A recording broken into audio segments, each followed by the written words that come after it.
Hello everyone, my name is Alex. I'm a 2000 rated over-the-board chess player, and in this series we are trying to climb to as high a rapid elo as we can on chess.com while explaining my thought process as best as I can for your education and entertainment. Here I assume we're going to be facing a French defense, with d5, and I'm going to play a system that I've really started enjoying in the past few months, known as the Monte Carlo variation, which is kind of like a Panov against a Caro Khan. And it would be, if this pawn on c7 were on e7, then it would literally just be a Panov. So a lot of the same ideas apply, and therefore I found it quite easy to start playing the Monte Carlo because I normally play the Panov against the Caro. So in general, in this opening, we have a lot of pressure on the black center on d5 with this pawn on c4. And Black can't reinforce his d5 pawn with a pawn on e6, because obviously there is no e-pawn for either of us, but he can go c6 in lots of lines. For us, we basically want to try to develop around our center and use our slight space advantage to try to get some kind of attack going on the king side typically. And yes, my opponent takes on c4, and we're going to take back. He was basically waiting for me to move my bishop until he took, so he can try to basically make me waste a move, moving my bishop twice. But that's not really that big a deal, to be fair. We're generally fine with doing that. And we have this isolated d-pawn, which in theory should be bad for us. But what we will try to do is try to generate a lot of activity and play around our isolated d-pawn. While it is weak, because it can't be defended by a pawn on the E or C files, it can be quite good in terms of taking space. We have more space than black, right? We control c5 and e5 very nicely. You could also say the same about d5 or b5 as well. So we definitely have more space than the black pieces, but we need to make sure that we don't lose our d-pawn. So bishop g4 obviously puts pressure on our knight, therefore applying pressure to the d4 pawn. So we can just go bishop e3, reinforcing our d4 pawn. And what we may do, I was going to say, if a move like knight c6 was played, we could even consider pushing d5 very early on, trying to grab some space and sort of liquidate the weakness. But okay, we have pawn c6, which is basically black trying to get good control over d5, so we can't put our pawn on d5. And he may, well, if I had to guess, he'd probably try to bring this knight via d7 and b6 into d5 to really try to blockade that square, which is a normal way to play against an isolated pawn. I'm going to continue with h3 because I would like my opponent to take my knight so I can get my queen to f3, my rook to d1. He backs his bishop up, which is very understandable. We could try pushing g4, but it feels a little bit silly. We could bring our queen out to b3 at some point, maybe. Wouldn't be ridiculous. Often we put this knight on e5, but obviously that would hang a queen for the time being, so we can't really do that. If we castle in something like knight to d7, I mean, we can consider g4. It just feels like a bit much. We could even consider bishop e2, just dropping the bishop back and preparing knight to e5. But I think I want to castle before I do any of that. Get the king nice and safe, and then we can continue with our future plans. I'm also thinking that my bishop on c4, it's going to be kicked away by a knight coming to b6 in all likelihood. So, yeah, and the knight comes to d7, ready to come to b6, which I think is clearly where it wants to go. So I don't really see much of a point in trying to keep the bishop on this diagonal. I mean, f7 is well defended. So I feel like it might actually just be easier to drop the bishop back to e1. Now we could start with rook e1, just lining the rook up with the bishop, which would be not ridiculous at all. That would be a completely valid move. We could even put the bishop on d3 and say that this diagonal is where we would like to be. I'm just thinking I would like to move my queen. I could put the queen on e2 to prepare to bring a rook to the d file. Either rook, I suppose. But I would really like to get rid of this pressure, so I think I'm actually going to drop the bishop back to e2. That's what I'm going to go for. And I'd like to put this knight on e5, and I don't mind a trade like this because I have some latent potential energy on this bishop on e7. I can bring a rook into d1, and we can play some chess. Maybe bring our bishop to b2 g5 at some point, particularly if this bishop moves away from guarding the knight. So I think we have a lot of possibilities in this position, and, you know, we always have to keep an eye on our d4 pawn, whether it's going to be hanging or not. But I don't see any immediate danger. I mean, black is creating a strong blockade on the d5 square, so I don't see us being able to trade off the d pawn anytime soon. But it does give us very nice control over e5, like I mentioned before, and if black ever tries a move like c5, which looks like a very natural pawn break, we could take and liquidate our weakness, or we could even push like d5, for example, and say, okay, this is a passed pawn now, and we're taking more space in your territory. So playing with an isolated pawn can be quite difficult. It certainly can, and I mean, especially if you lose the pawn, right? But it can also be a strength if you can generate lots of play with your pieces around the isolated pawn, which is why I'm trying to execute this knight to e5 idea. Now, I could even play knight e5 with this knight on d7 monitoring the e5 square, because if a trade happens and my pawn ends up on e5, well, you could argue I fix my pawn structure then, because I can support it with f4 in the future, maybe. Still seems risky. Although black does get a 3-on-2 pawn majority on the queen side, which could be turned into a passed pawn. Although he would have to make it all the way to c3, because I'll leave my pawns on a2 and b2 to make it difficult. So there's a lot to consider in this position, and I don't mind these kinds of positions at all. They're very theory light. Like, there's not a whole lot of theory, which is one of the reasons I like the Monte Carlo.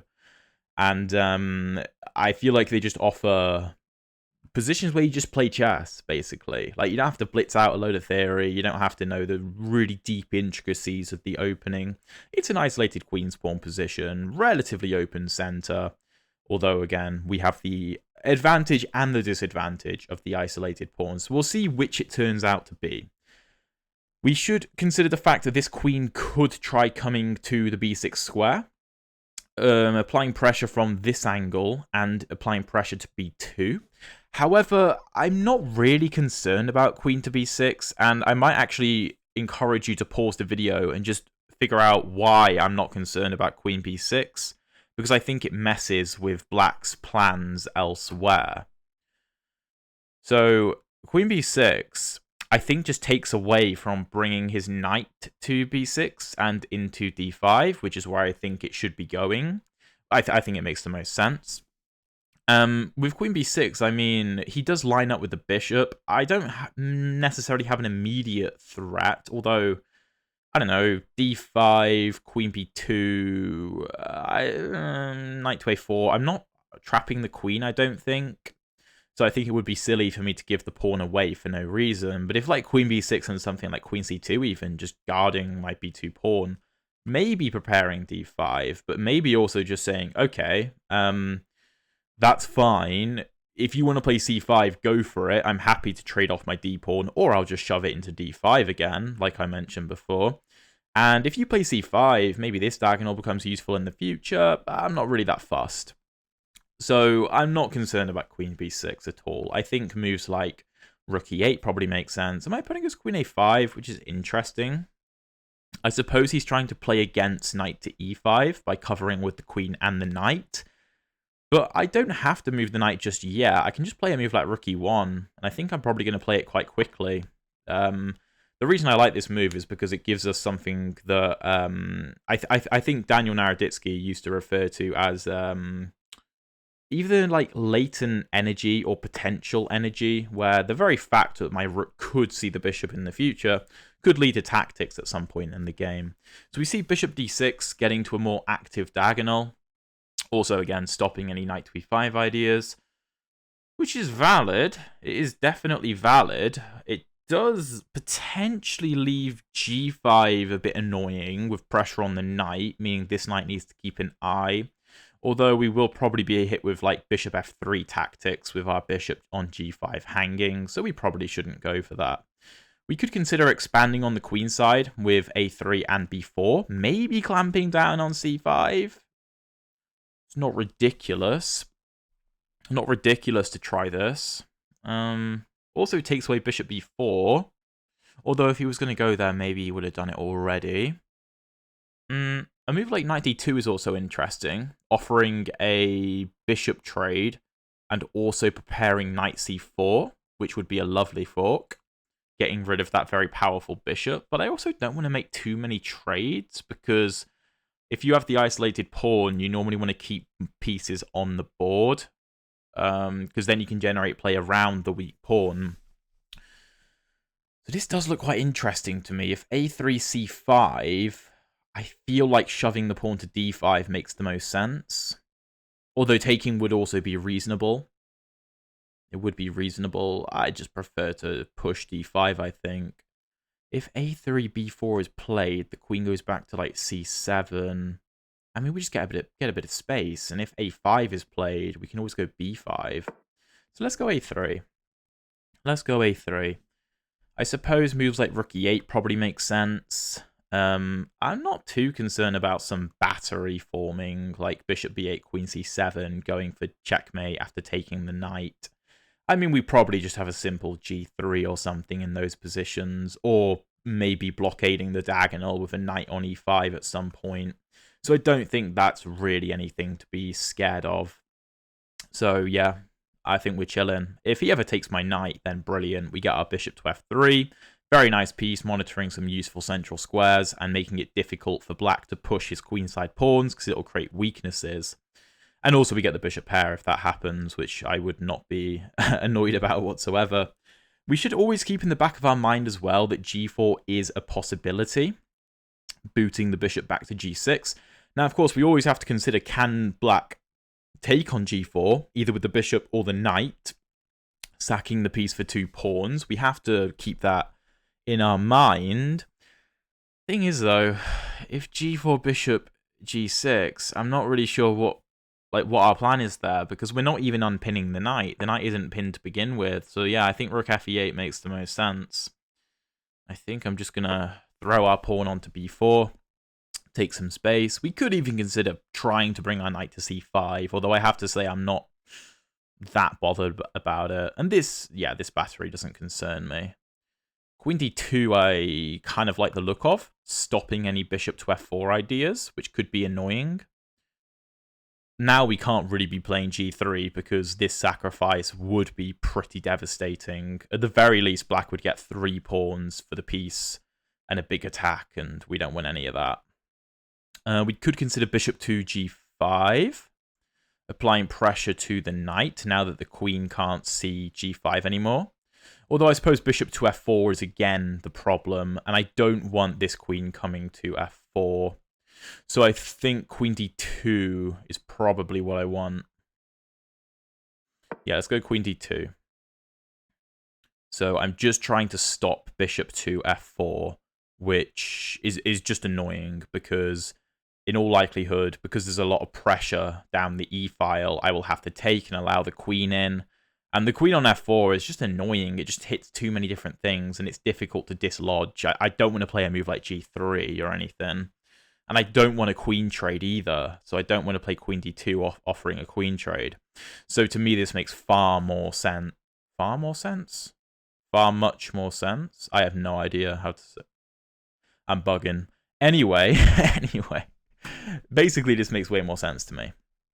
So, okay, what is our next move? Well, bishop g5 is interesting. The possibility of knight h4, knight f5 is also quite interesting, because our knight on f5 could be very powerful. Very, very powerful.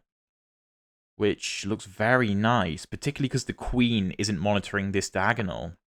So rook a8, applying pressure to the d-file.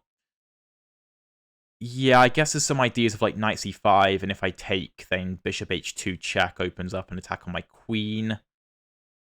Although if here, I can always take with the b pawn, so that's not really a problem. If my opponent wants to go for c5, I always have knight b5, forking his queen and his bishop, which is going to be annoying for him. So I don't think that's a big deal. So, okay then, we can look for bishop g5. Possible. What else can we do? Yeah, knight to h4 is also a possibility. We could bring our rook to c1 or d1, just bringing the rook into the game, which looks reasonable. Although, to be fair, if knight h4, bishop e2, rook e2, I could try to double on the e-file, which could be interesting. Trying to win the e-file. If knight to h4, knight e5 never works, because after takes, the bishop can't come to h2 because the e-pawn is in the way. Okay, if knight h4, bishop g6, I mean, I'll just take the bishop, have the bishop pair, put the bishop on f3 or something. That looks pretty nice to me. If this knight comes into e4, I mean, I can probably just snap it and play knight to f5. g4 can even be considered in those positions, not to mention this bishop will likely hang if black is not careful. So black really needs to make a decision about this bishop, I think, whether he wants to retreat or whether he wants to take. I mean, going for this is somewhat interesting for black, trying to put the knight on f4, because he would have two defenders and I would have two attackers, so he would be able to do that, which is kind of interesting. But I'm under no obligation to take the bishop on h5. I can always make him take me, and in the meantime I can go for knight h5, and if I force the bishop back, maybe then I can even go bishop f4, trying to take lots of important dark squares from the black position.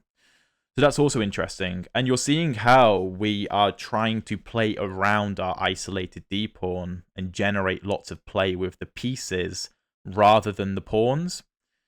In these types of positions, black is obviously trying typically to go after our d4 pawn, our isolated pawn.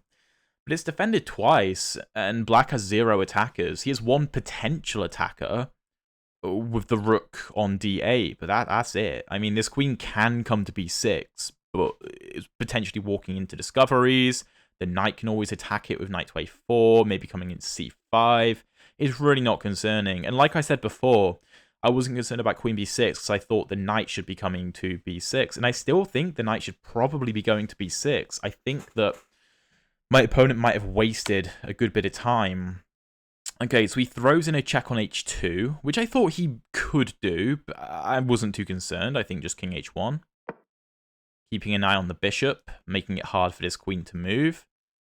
This bishop can't come to f4. No, can't come to f4. My bishop is defended very nicely. I thought maybe he could overload my queen, but no. I have to say that feels like a waste of a move. Because now... Okay, he takes on e2, sure. Rook e2, I think. There's no reason to take with the knight. Yeah, no reason. So yeah, rook e2 is fine. Unless he wants, like, this. And if I take, then this, with a massive, massive fork. But even if the knight goes to e5, I mean... Like... This bishop's still trapped, so I can just move my queen or something. And then what are you doing with the bishop? You're going to have to move your knight to defend the bishops, like knight c4 or something. I guess the knight is well placed on c4, though. So maybe I have to go queen a2. If knight here, maybe queen a2, keeping it out of c4. But then maybe it comes to d3. That's actually interesting, you know.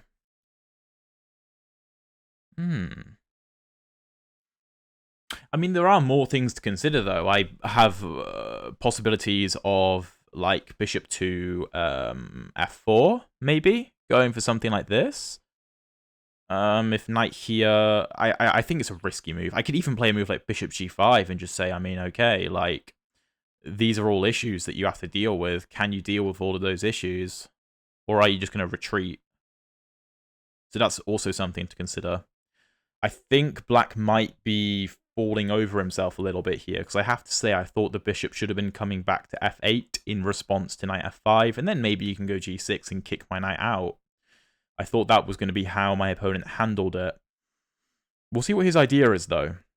Because I think there is some merit to bishop h2 in terms of getting the bishop off of the d file to potentially use this, and ensuring that knight f5 doesn't come with tempo on the bishop. But no, I don't think retreating the bishop is the way to go. I mean, it feels like he's just wasted time, and let's increase our time advantage as well by playing knight f5 immediately, hitting the bishop. We can also consider moves like rook to c1, just lining up with the queen if we so want. I don't see an immediate win or anything, but I'm liking this position. Also, rook a to e1 is probably the most principled way to approach the position. Preparing bishop to f4 ideas. I still think my knight is good on c3, because if knight to d5, I probably want to take so that we both have isolated d-pawns, which means both of them... Well, my pawn is not as weak anymore, because my opponent can't use the d file to attack it if he has his own pawn on d5. So I kind of like keeping my knight on c3. Also, it makes c5 ideas very hard to execute because of knight to b5. And if queen b6, maybe I have knight a4. It also keeps this knight out of e4, so I probably should leave this knight as a counterweight to this knight. Okay. Well, I suppose I have to take, don't I? Yeah. So he's going to get a rook on e4, sure.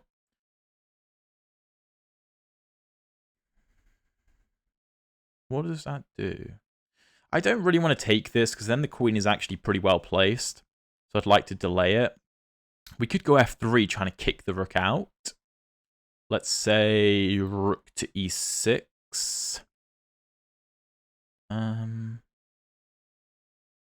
What about bishop g5, hitting this rook? So you don't have time... Wait, you do have time for rook e8, actually. There is time for rook e8. Interesting. What if I just double up? What's the plan? g6? Check. Here. Here. Maybe. I can always just come back to g4, I suppose. I can always take the bishop if I want. Yeah, there's no bishop f4 stuff for the time being, but maybe f3 is the way to deal with that. I don't think it weakens my king particularly.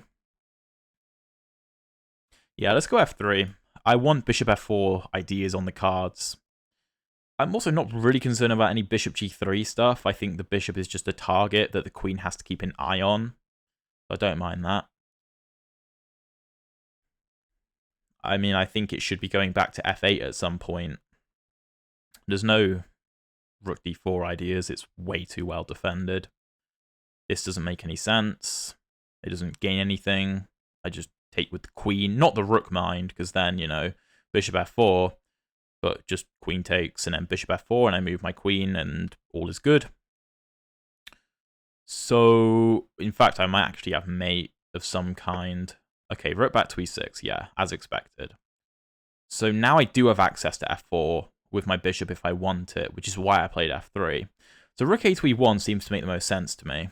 And then if something like bishop to f8, maybe then bishop to f4, hitting the queen and trying to win control of the e-file. One way to play. It's one way to play. It's probably the best way to play, because, I mean, I should bring my last piece into the game. Although maybe then bishop to g3 hits the rook. Is that an issue? Knight takes... I'm not sure I want a queen there, but maybe bishop to f4, though. Then you don't have time for rook e8. So let's say rook e2. I can actually... Wait. No, I can't. I can't take the queen, because then he takes my queen. So rook e2. Rook e2. Queen is under attack. Queen h... Well, let's say queen g6. I mean, I can go for a move like rook e7. Preparing something like bishop c7. Possible. It's possible. I'm trying to be accurate here. d5 is playable to try and get rid of my isolated pawn, which isn't the silliest idea ever, to be fair. Because if black doesn't take, then I guess I can take and open up the D file, and there's lots of targets on the D file, especially if I double up. If D5 and takes, I guess the bishop is well defended. I mean, I can try and double up, but it feels like it's not quite enough. Okay, so rook e1 is what I want to play, but bishop g3 is annoying. Bishop g3 is annoying. Can I go bishop f2? Bishop takes, rook takes. Again, I don't want to trade too many pieces because of my isolated pawn. So what was the issue with bishop g5 here? Yeah, just rook e8. Yeah, that was the problem. And I don't gain anything. Right. So if I double up and bishop here and takes and queen takes, bishop f2 feels a bit passive. It does keep a hold of the d pawn though.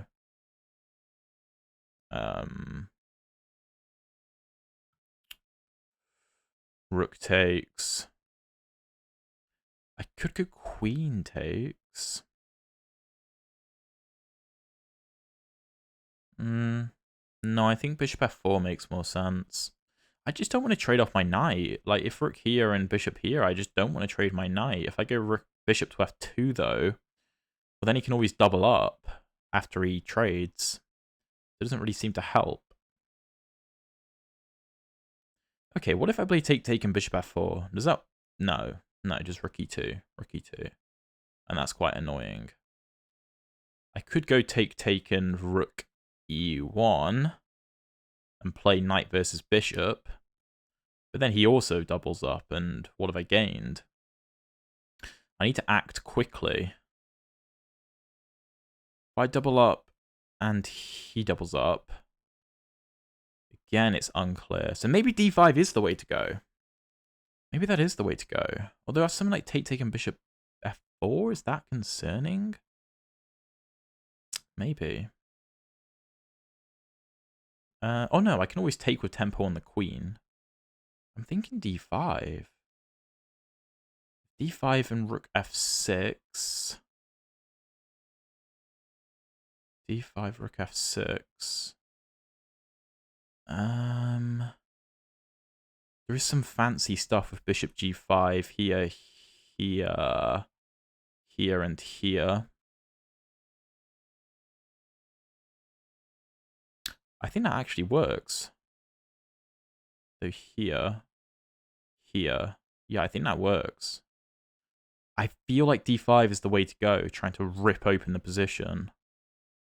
I am concerned about my rook on e2, I have to say, but I'm not sure there's a good way to target it. Let's go d5.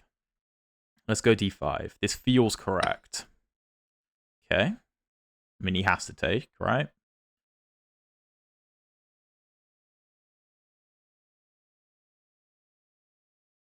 If queen takes, maybe just knight f6? Should I play knight d4? No. Taking makes no sense. I guess I have to take this. But then, like, I don't know, knight f6, and what have I gained? I mean, I've got rid of my weak pawn, sure. But other than that... Maybe that was a bit futile. I think I was just thinking, oh, the bishop's under attack, so he has to move the bishop. And then I have rook d1. But for some reason, I didn't consider just knight to f6, which is probably the way to go. We're still probably fine there. I think we're still fine. My king is slightly weak, but I guess so is my opponent's king on the back rank. I still have my knight on f5, which is still very, very nice. There's no amazing discoveries with the bishop because my king's on a light square. If I move like bishop e5, I just double up on the d file, and that's not great for black. So knight f6 should be played, right? I think that makes a lot of sense. And I probably need to get my queen off the d file because bishop f4 is coming. Is that a big deal, though? Knight f6, queen d2, bishop f4, bishop f4, rook d2, Bishop c7. Yeah, that's actually not very good. It's queen a2, keeping an eye on the rook. Feels a bit strange, though. It's queen b5, being a bit more active. Although then maybe there's rook e5 problems. Yeah, maybe there's rook e5 problems there.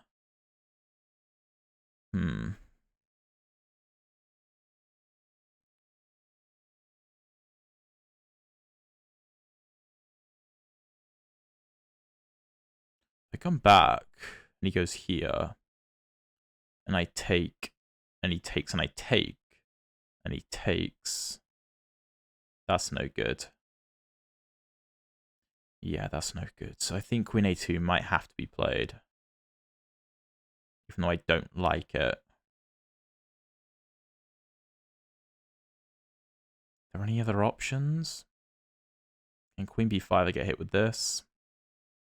Queen d3, bishop f4. Queen d2, bishop f4. Queen b3. No, you can't do this yet, actually. No, so maybe the queen's better on b3. Yeah, let's do that. Because bishop f4 isn't a problem just yet, because while this is pinned, if I take, it comes with tempo on the queen. Yeah. So, okay, knight h5, I was slightly concerned about looking for this. My knight does cover, though, actually. For the time being, anyway. So, knight here. Do I just double up? Do I drop back? Do I come to c2? I have to say, coming to c2 looks tempting. Queen doesn't have loads of squares. Like d7, I could even just switch focus to the d file with pressure on the bishop. Also note that a7 could be hanging. We're up on time as well. So we've got rid of our isolated pawn, which is great. This could lead to a drawish position, but there's still lots of chess to be played. And I think that you could argue that we have the advantage because of our knight. Could argue that.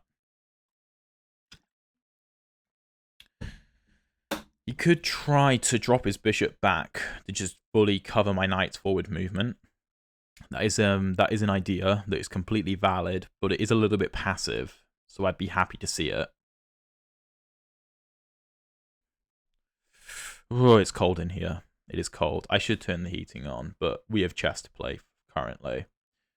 There's also no infiltrations on the C file at all, or really on the D file. We cover everything really.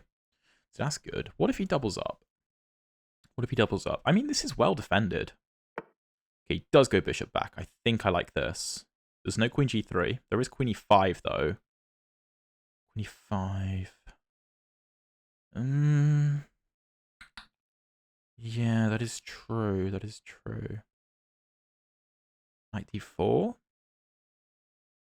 Probably asking for something weird. What happens if I double up? What if I have to go rook c1? Then if queen e5... Queen e5 is still annoying. Maybe... No, that hangs a bishop, a rook even. Queen e5. I need to stop queen e5. Do I? Here? Not that big a deal.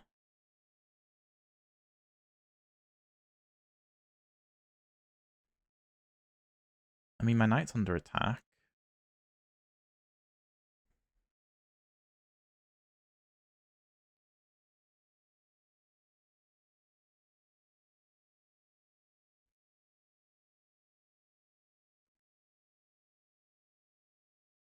Okay, I'm going to put my rook on e1 just because I think it's the safest play. Queen e5 will deal with it.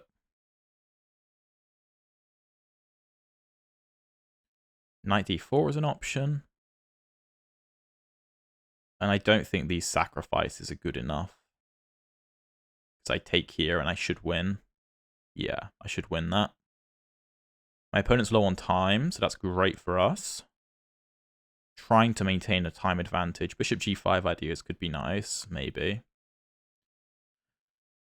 g6. I assume knight h6, but we don't have to play that. We could drop back. Well, there's nothing wrong with knight h6, though. Oh, no, wait. Yeah, no, d1 is covered. c1 is not so covered. If Oh, no, it would be covered if my bishop lands up on h6. Okay, queen d7. If I take, then b6. Take. Can I just take the pawn? What's wrong with that? Oh, wait, no, my knight's a problem. Ah, sneaky. Here and here. That's an issue. It's an issue. Ah, very sneaky. Yeah, no, that's kind of annoying, actually. I just drop back and defend my knight.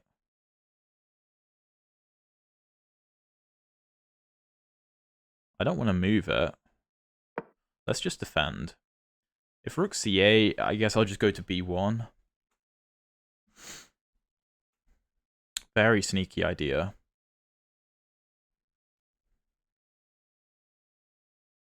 Queen d3.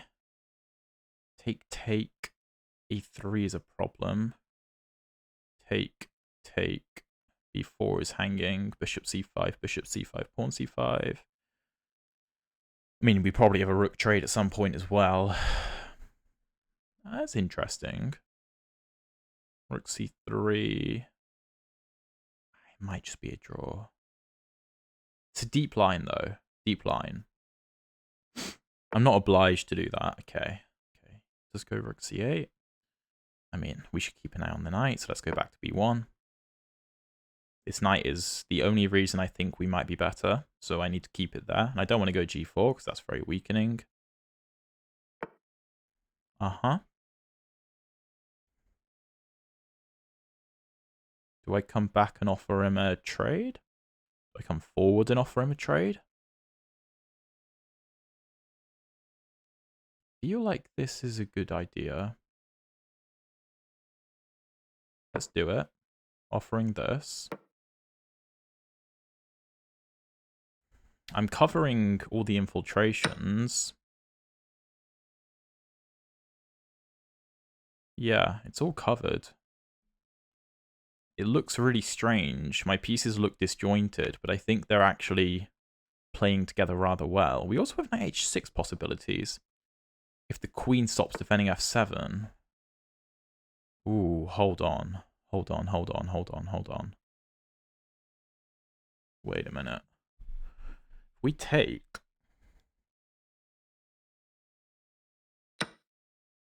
And he takes, and I take and he takes. It could be a draw, but we're the only side that can win this. Because of the pawn structure.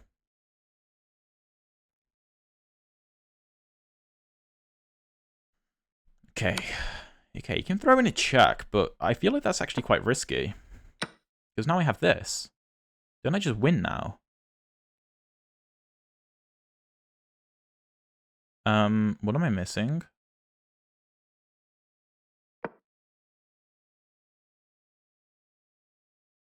This is the threat. So yeah, you have to go back to c7. He doesn't lose on the spot, but... Can I just march my king up?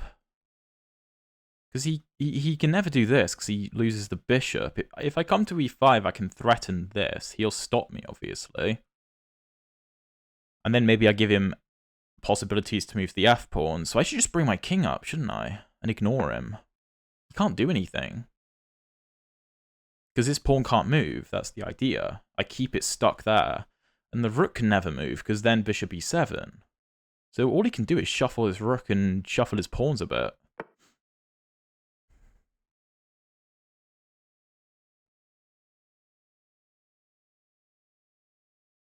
I mean, I actually don't have to react. I'm going to take. And I think I just bring up my king.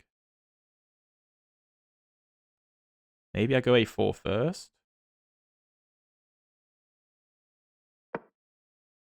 just so it's on a light square. Yeah, you can never come here, because I always take.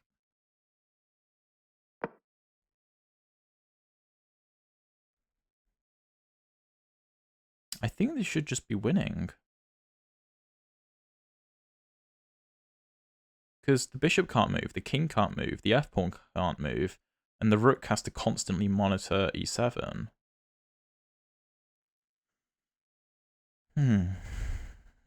I mean, I need to not blunder anything silly, but also my opponent's got very limited time. And he does get 10 seconds increment per move. But I mean, I don't know what you're going to do with that. I'll grab a pawn. Yeah, all he can do is shuffle.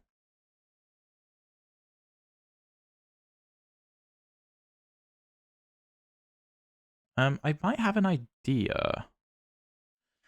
I need to make sure I don't get caught in some checking thing, though. This, I could get hit with this. I need to just keep that as it is. How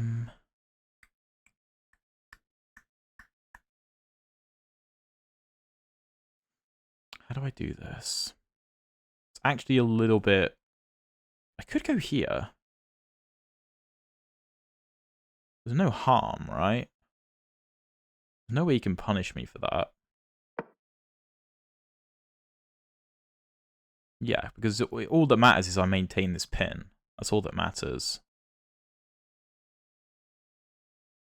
Same color bishop is a blessing. Note that A8 is a light square. So bishop, if I have the bishop and this A pawn and the king makes it over to A8, that would be a draw. Okay, so I could grab this.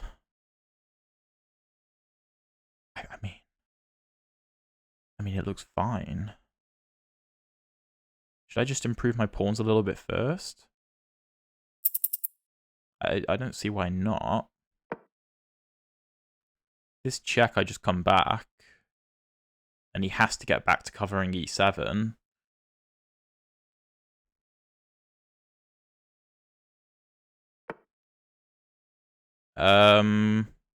Wait. That's it. Bishop e7. Yeah, that's game over. Because, yeah, his rook had to stay on the 7th rank. Well, stay on these 3 squares, basically. Yeah, that's just not going to cut it. In fact, I actually have mating ideas. Although it's probably easier just to take.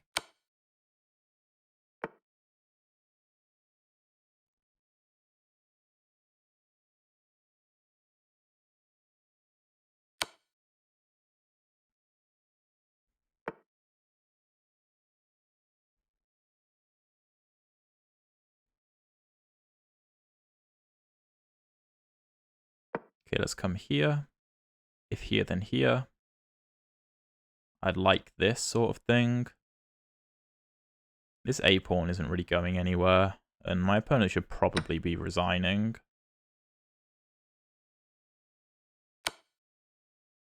In fact, if king back, I can probably just trade the rooks. That's probably the easiest thing to do. And just give up the bishop. Because I'm just up too many pawns.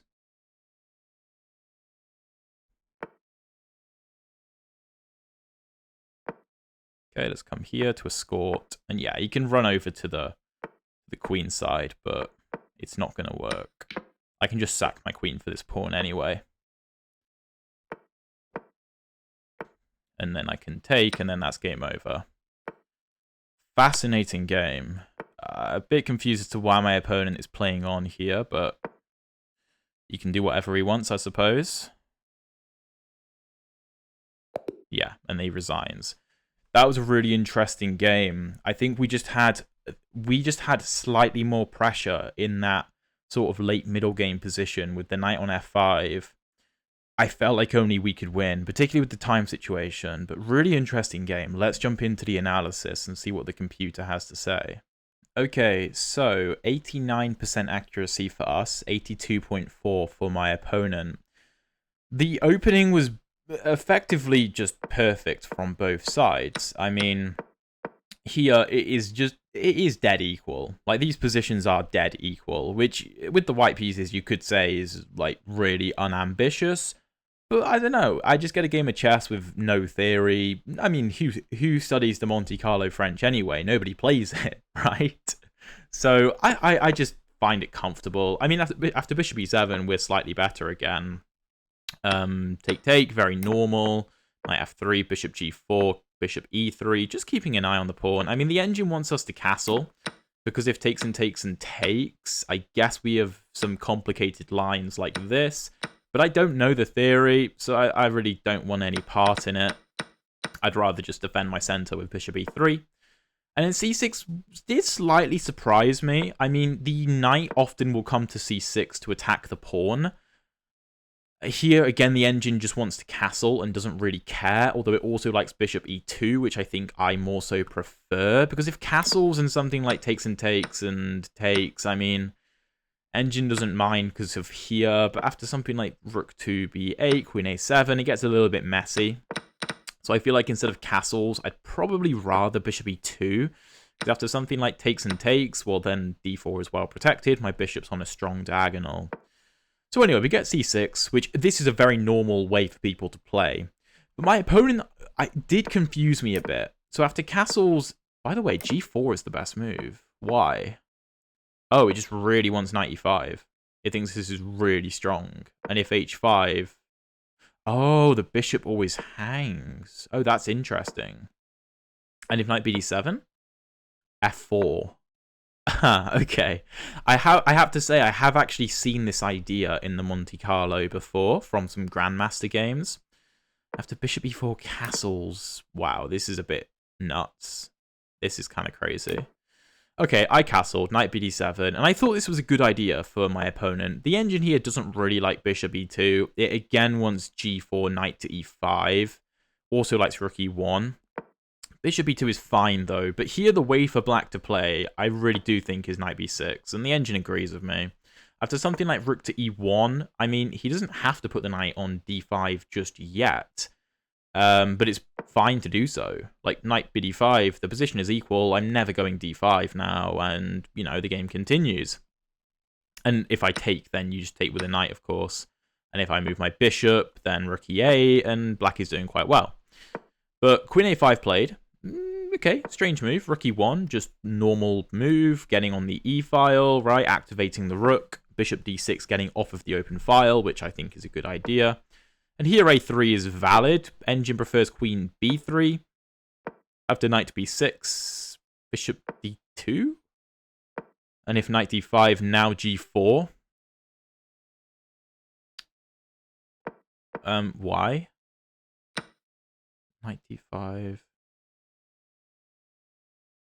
What's the idea? Is this queen trapped? Oh my god, the queen is trapped. Oh wow, that's ridiculous. And if... Hold on. Oh, because it comes with discover... Oh, right, no, sorry, of course. So, yeah, no. So you move the queen. And I guess the queen doesn't have any great squares anyway. Okay. And what... Oh, so queen b3 is made to prepare bishop to d2 and prevent knight b6 effectively. So that should force a move like queen b6. Not a very human idea. And after something like d5, take, and knight takes, c takes, rook ed1, knight b6. Well, no, let's say knight f6. Oh, g4, g5. Wow, okay. Very interesting stuff. Anyway, I played in my boring fashion with a3, just trying to grab some space with b4. Engine's not a massive fan of it. It actually wants the immediate d5. What? G4, oh, right, okay, just kicking the knight away from defending. What if you take with the knight, though? What if you take with the knight? Then b4. After queen back, knight takes, pawn takes. Rook c1 is the strongest, but queen d5 is the overall idea. And then just taking, and wow, okay. Interesting. I went b4 though. Queen back to c7.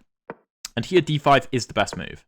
I was concerned about bishop to f5 stuff. Sorry, f4 stuff. But I'm not going to lie. I think I just forgot the fact that I could play this. And this is just a fine position. There's some targets over on the queen side for me to aim at. We have a bit more space. Yeah, so queen d2 is a mistake.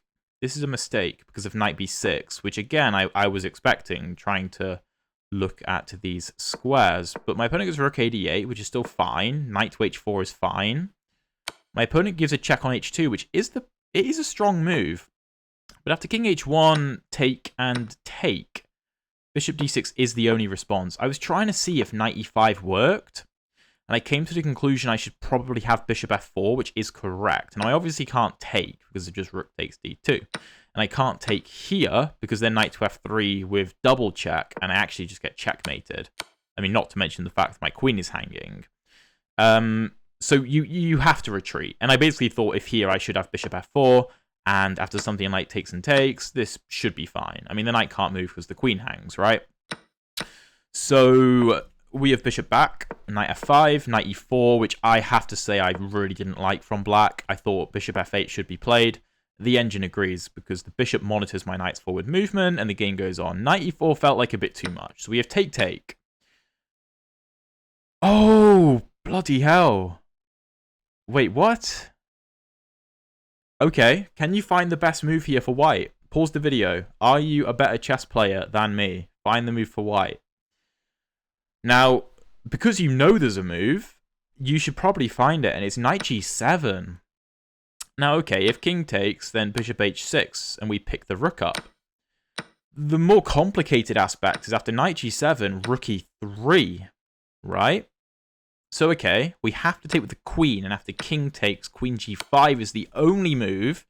King back to h8, and then rook a to e1. And although we have a rook and a pawn for a bishop and a knight, the black king is very exposed, and rook e8 is a massive, massive threat. So this is a very interesting position. The engine suggests something like rook g8, rook e8, bishop f8, queen f5 only move, f6. Even here it's not totally obvious if white can actually convert this. So okay, I went f3, not the best move. Rook back to e6. And here d5 is the only response. Okay, I'm so glad I found that.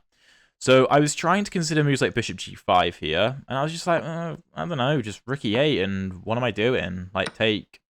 Okay, if take d5 is strong again, but that still relies on me finding the idea of d5. So I was also thinking, of course, like something like take, but this is actually worse for us. Like, if we go bishop f4 in this position, we lose tactically. So take, take, and take. But let's just say bishop f4 wasn't a blunder. I mean, queen e7, and we don't have anything. We don't have anything. So d5 is the only move. Now, after cd5, queen takes is wrong. I should go rook c1, which in hindsight is quite obvious. It is pretty obvious in hindsight. Like, the queen is attacked. The queen can't move and defend e5 at the same time. I should find that, to be honest. And after queen b8, keeping an eye on the bishop, engine actually suggests bishop a7. And if queen takes, then rook e6, fe6, and knight d6. No, not knight d6. No, queen g5. Okay. It's still complicated. It's still a complicated position. But to be honest, even if you don't find this and you just play rook e1, I think we're still doing fine. If we take, though, then there is still knight to f6. So yeah, queen d5 is wrong because of knight to f6. I, for some reason, thought that this bishop had to move. And then I thought, well, something like rook d2, and I should be quite good here because the knight can't move. Completely blanking that you can just move the knight first. So I bring my queen back. Bishop f8 is the best move. Rook a2 e1. And black is slightly better. But from a practical perspective, we have this very nice knight on f5. Now, here I was assuming my opponent would go g6. And I was a little bit unsure as to exactly how to do it, but I thought knight h6 was the easiest. Just go over something like take, take, take, take, and in this position I'm covering d1 and I'm covering c1, remember this bishop, and realistically I felt like only I could win because I had the very strong bishop covering his king. Engine thinks knight h5 is equal because you're threatening an infiltration, and, you know, it's kind of interesting. But we have queen d7, queen back to c2, just covering the knight, because there are actually a lot of threats. The engine wants to bring the knight back. It also suggests king g1, which looks ridiculous. I guess there's no rook e3 because I take with the knight. Yeah, that's true, actually. That's true. But if I play a move like bishop f2, which I wanted to play, then, I mean, I lose the knight after take. But queen c2 I chose to guard the knight. Rook c8 hitting the queen. I drop the queen back. Engine wants queen d2 offering a queen trade, which I find strange because there's rook c2 ideas. But queen b1.